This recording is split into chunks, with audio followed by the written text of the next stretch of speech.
I am a big defender of good nationalism, meaning nationalism that is not used for evil, that is used to celebrate the national identity of any given nation.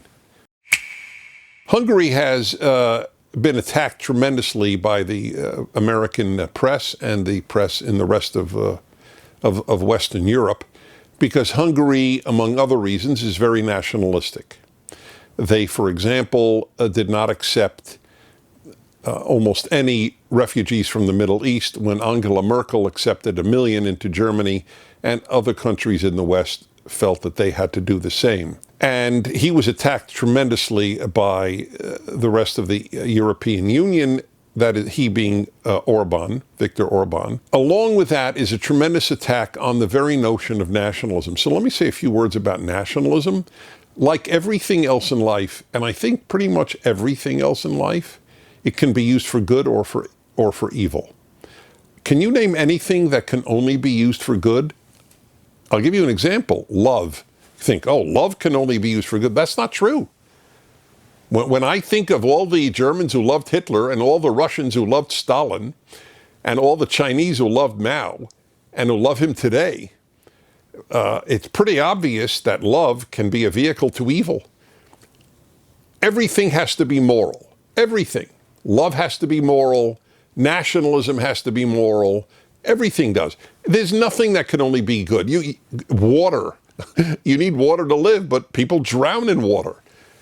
So it's so simplistic to say, oh, I'm against nationalism. What does that mean? There's no such thing as good nationalism? There's only good internationalism? Well, I'm a big defender of good nationalism, meaning nationalism that is not used for evil, that is used to celebrate the national identity of any given nation. Whether it's American, I think it's a very healthy thing if Americans identify as American. If we don't, this country is going to break apart. It is breaking apart as it happens, because the left wants to break Americans into races and ethnicities. But I don't give a damn about race or ethnicity. Nationality in a nation is a good thing. I think it's a good thing for Hungarians to feel Hungarian and to celebrate Hungary and to celebrate their nation. Doesn't mean that you ever don't look at or ignore the bad things. That's absurd. I mean, I love my family, but I don't ignore any bad things that happens in my family. Is family a bad thing?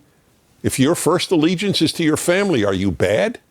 Then why, if your first allegiance is to your country, are you bad? Of course you have an allegiance to more than your country. If you have only to your country allegiance, then that's not good. But you start with your country, just as you start with your family. It's sort of concentric circles. I owe my family number one, I owe my community number two, I owe my nation number three, I owe the world number four. Of course that's true. Part of the reason I don't think America should have left Afghanistan is because I care about Afghans. How's that? I really do. All these people who speak against nationalism and then say the hell with Afghans, right? So all these women are going to be raped. Oh, so all these men are going to be tortured. Oh, what do we care? What do we care about Afghans? I care. Nationalism is the celebration of your nation. And that you want to safeguard it and its identity is a good thing. I don't like big. Big is usually a bad idea. Big corporations do a lot of damage. Big labor unions do a lot of damage. Big international organizations do a lot of damage. Some do good. Of course, that's true. But by and large, damage. Many of you don't know because you went to college and learned almost nothing. Many of you don't know about what happened in Rwanda. Was it in the 1990s? A true genocide of the Hutus massacring the Tutsis. Two different tribal groups. And you know one of the reasons it happened? Because they didn't have a Rwandan national identity. Nation helped tribes unite as opposed to being in conflict with one another. The nation is a very good thing because it can unite different ethnicities, different races, different tribes. That's one of the beauties of the nation.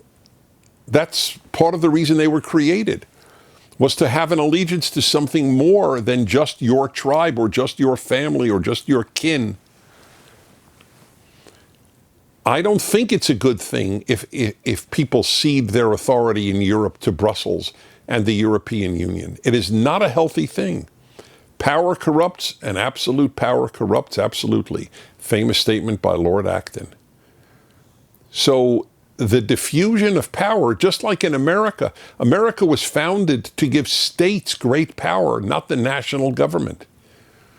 It was a brilliant idea because the founders of America knew that if there's too much power in the national government, it will be suppressive of freedom in the states, which is exactly what's happening now in the United States. Same thing in Europe.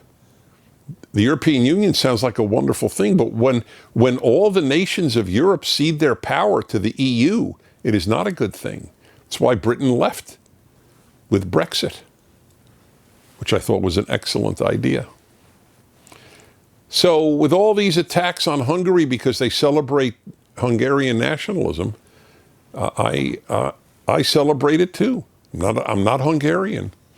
I celebrate Czech nationalism and French nationalism. Why not? Is there bad nationalism? Hitler is the best example, but Hitler wasn't a nationalist as much as he was a nationalist. But he was primarily a racist. His concern was for the Aryan race more than even for the German nation. Racism is always evil, always.